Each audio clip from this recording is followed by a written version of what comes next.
Hey guys, subscribe for daily content, and if you're shopping for gear, make sure you check out the description for the newest items at some of the very best online retailers. There's also links for some of the items that I personally recommend. Thanks! What's going on YouTube? Metal Complex here, and today I'm going to be sharing with you guys the 11 rarest knives in my collection. What does that mean, the rarest knives? It means the knives that are the hardest to get in my collection. Now, I've combined a few different elements here. Rarity, demand, and secondary market value, which is actually really difficult to calculate. If you've been watching my channel for a long time, you know that I own a ton of knives, and a lot of the knives that I own are very rare. In fact, I own about 250 knives right now, and I could easily make this a longer list, but for the sake of making it enjoyable, I've shortened it up to 11. These are in the best order that I can put them in. It's a lot of estimating. I don't sell this stuff on the secondary market. These are mine to collect, so I'm just sharing them with you guys.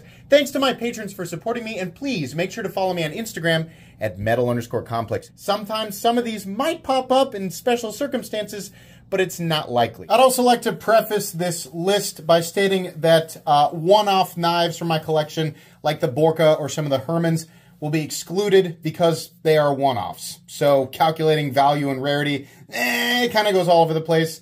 And so, yeah, it's just, those aren't going to be in this list. We're going to talk about specific rarity of certain models based on a run of those models. So anyways, let's go ahead and move on. Starting off here with number 11.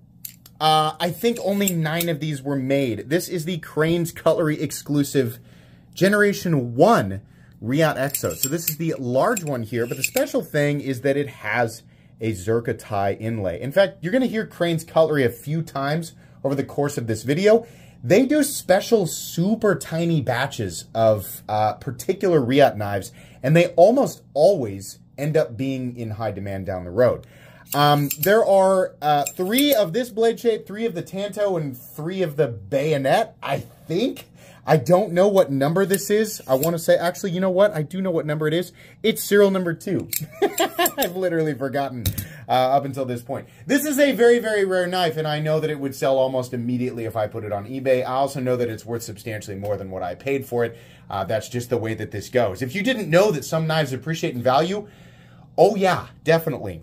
There's a couple of shockers actually on this list. But yeah, I would say as far as demand goes, this is probably the least, like the lowest demand of everything that I've got here, but certainly a rare one.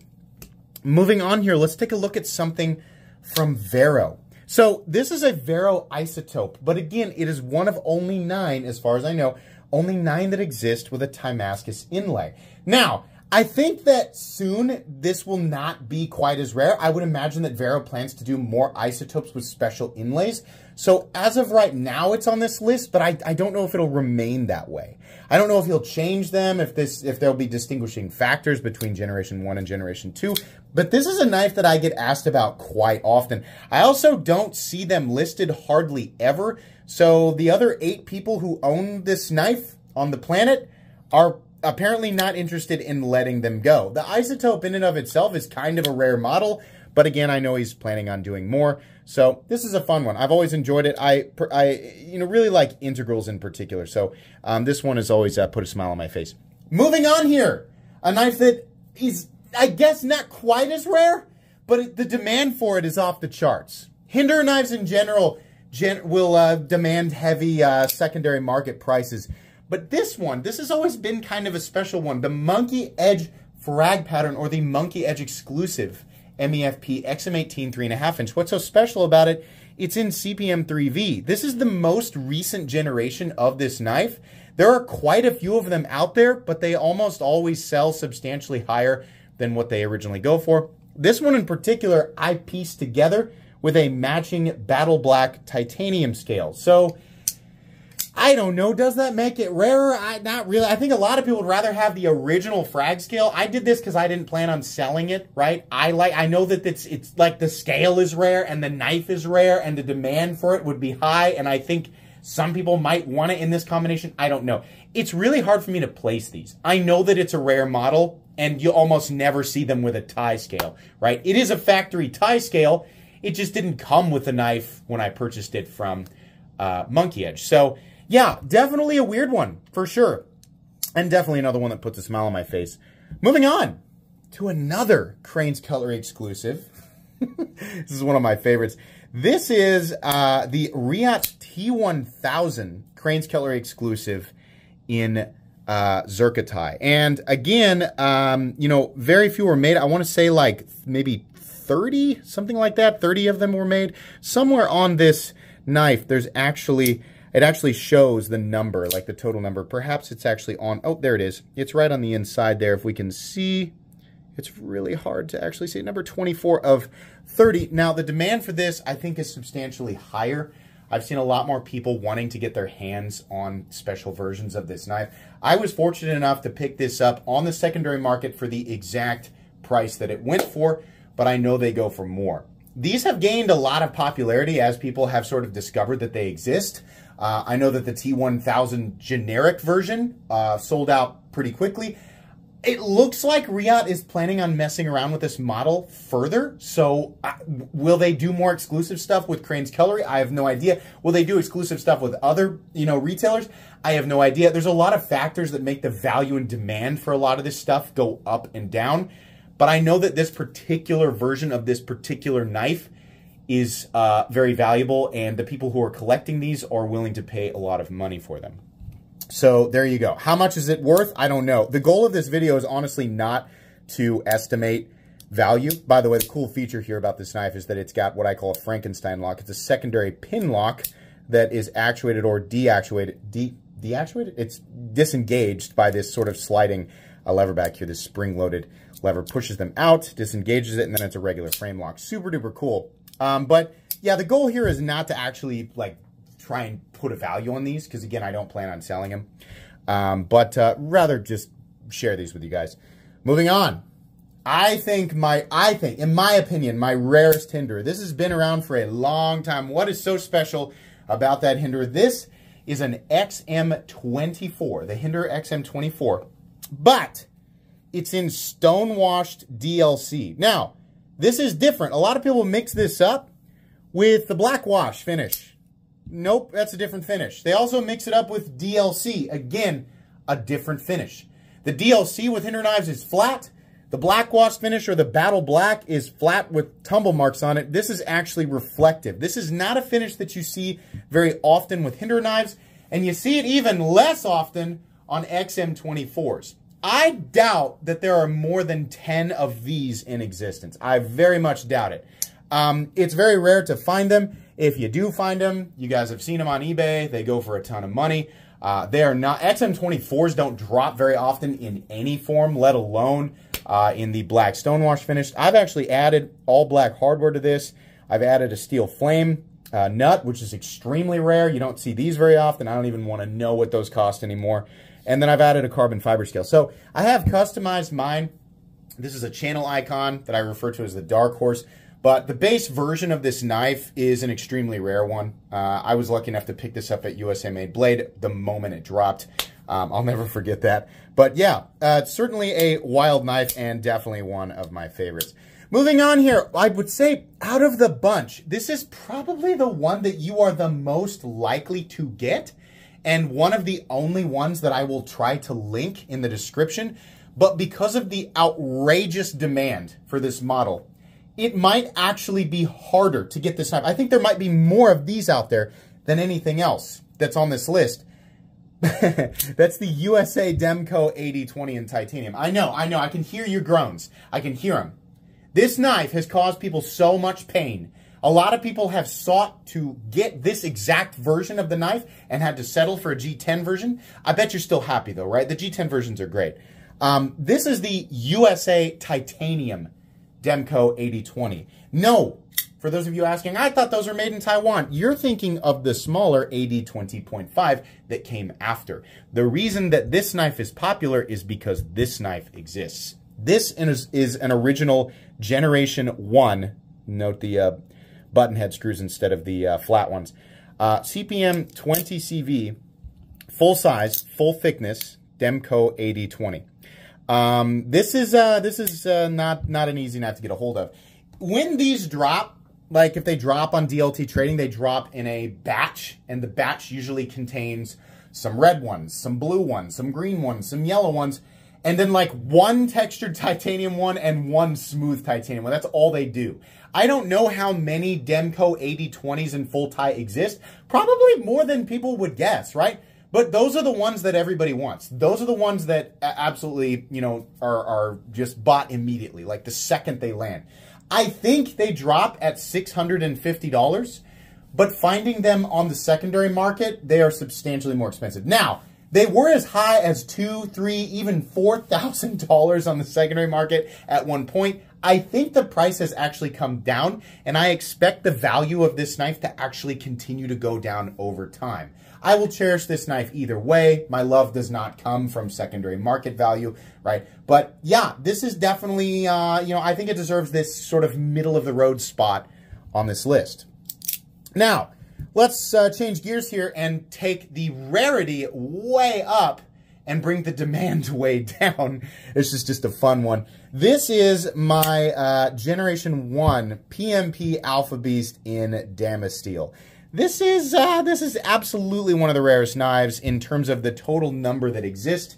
For Generation 1, and these Gen 1s were made by Riot, the ones in Damascus steel, there are literally only 5 that exist. And there will only ever be 5 because they're on Generation 2 now. I am almost certain they have a Damascus steel Gen 2.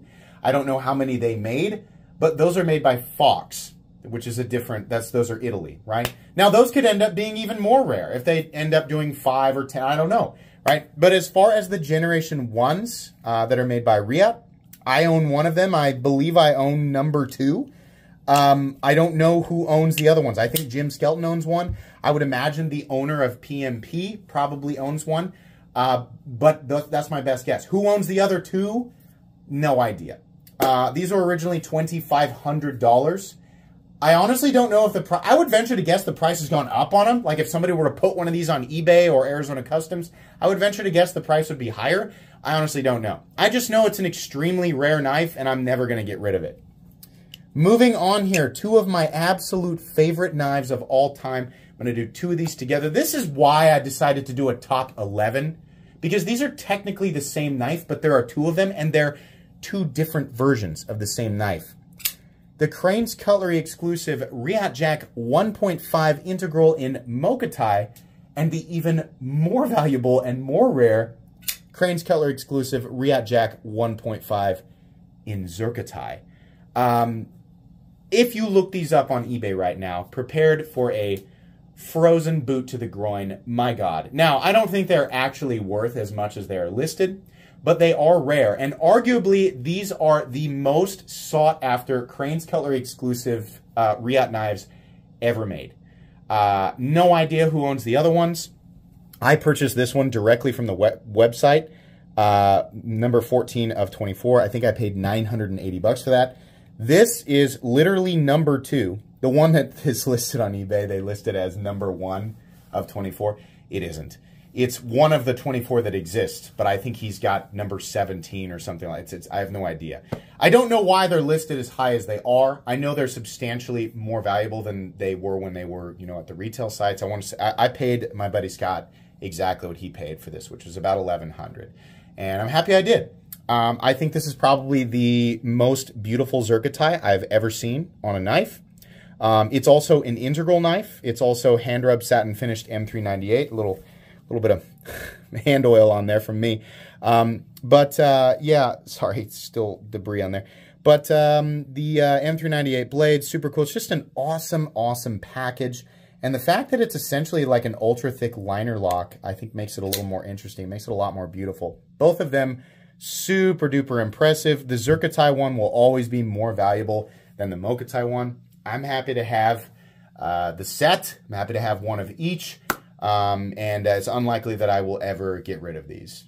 So yeah, really fun stuff. And legitimately 2 of my favorite knives in the collection. This one in particular, if I had to list like 5 of my favorite knives in the collection, this would be one of those 5. I love the Mochatai one. I just think Zircotai looks better. That's just my opinion there.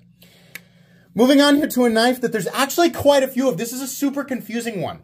This is actually the number 2 rarest knife, I think, in my collection, and probably when we're combining demand and value, because the value of this knife is off the charts.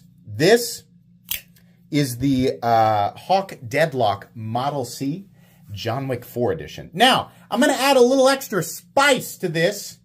I have the, actually, you know what? I have the certificate of authenticity here.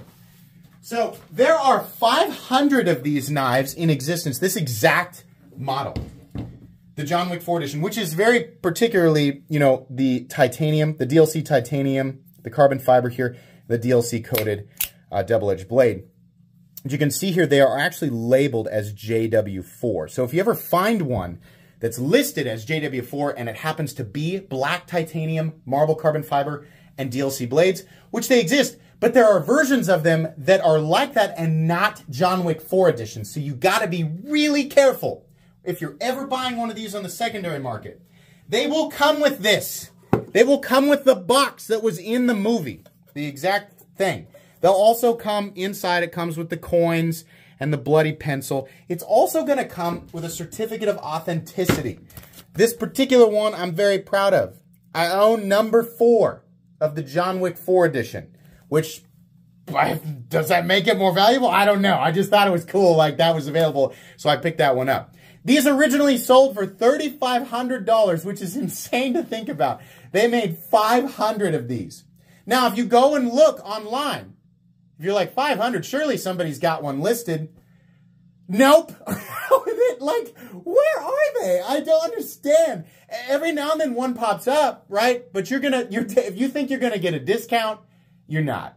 I think the cheapest that I have seen was 4,000, and that was very quickly after they dropped. Somebody made a quick 500 bucks, right? But I would expect to see these at 4,500 plus. I'm not trying to set a market value or anything. I'm just guessing. I have no idea what the fate of this particular version of this particular knife is. It definitely is rare. It's just a weird one because there's arguably more of these out there than anything. I think there are more John Wick 4 deadlocks out there than USA Demcos in titanium. Like, it's so weird. But man, when they pop up, they sell immediately. I don't know who owns number 1, 2, or 3. I mean, I would imagine, you know, the Hawks own number 1, but I have no idea. So this is number 4. It's one of the first ones that they made. It's got to be, I mean, if we go by serial number, it's certainly one of the rarest ones on the table. And by value and demand, it's also one of the rarest knives on the table. Very difficult to get a hold of. Now, my final knife, I think you guys know. The final knife is massively in demand by a certain niche group. It's also extremely valuable, and very few of these were made. I want to say less than 100, but the people who have them are just like non-existent. Like you see them every now and then in the community, but it's weird. Like the people who own this knife are very, very secretive about it. This is my Sharp by Design Arch Nemesis. These are custom made by Brian Nadeau here in the United States. This one was secretly built for me by Brian Nadeau in coordination with my wife for our 5-year anniversary. And I don't know if Brian Nadeau still builds these. I feel like he stopped. If he started again, I don't know. But I know that all variations of this knife are extremely rare. And you will not find one for a low price. If one of these goes up on the secondary market, if you find one, it's going to cost substantially more than what the original buyer paid for it. These are some of the most well put together knives on the market. I mean, the fit and finish on this knife is legitimately perfect. It's one of the most perfect things I've ever seen. I honestly can't believe that he's able to do a double compound blade like this and get it absolutely flawless. It's also contoured titanium, textured in multiple ways, beautiful symmetry, and absolutely the nicest flipping action you will ever experience. I consider this to be the rarest knife that I own. It is the crown jewel of my collection. It is the most important knife to me in my collection, and you guys are probably sick of hearing me talk about it. But I know, I feel like everything combined, out of everything combined, right? Rarity, demand, value, you know, all of that. I feel like maybe I'm biased because of the sentimental value here, but I feel like this is the rarest knife that I own. So it's very special to me. This was a fun episode to do, and I've been wanting to do it for a while. I just wasn't sure if I should do like a top 50, a top 20, top 10. It's already 20 minutes long. Not everybody wants to watch a 1-hour video of some guy flexing all of the rare stuff in his collection. But for the few of you who enjoyed this video, I was happy to make it. If you've ever wondered, right? Again, links for things that you might be able to find are going to be down in the description, right? But most of this is not, it's just not going to be there. So anyways, thanks so much for joining me today. Please make sure to follow me on Instagram at metal_complex. If you enjoyed this video, leave a like. If you'd like to check out my other content, I do, of course, have lots of videos of knives that are either expensive or inexpensive that I do or don't like, so check those out. And if you enjoy all my content, go ahead and click on that Metal Complex logo right there and subscribe because there's definitely more coming. Thanks again for watching, everybody, and have a great day.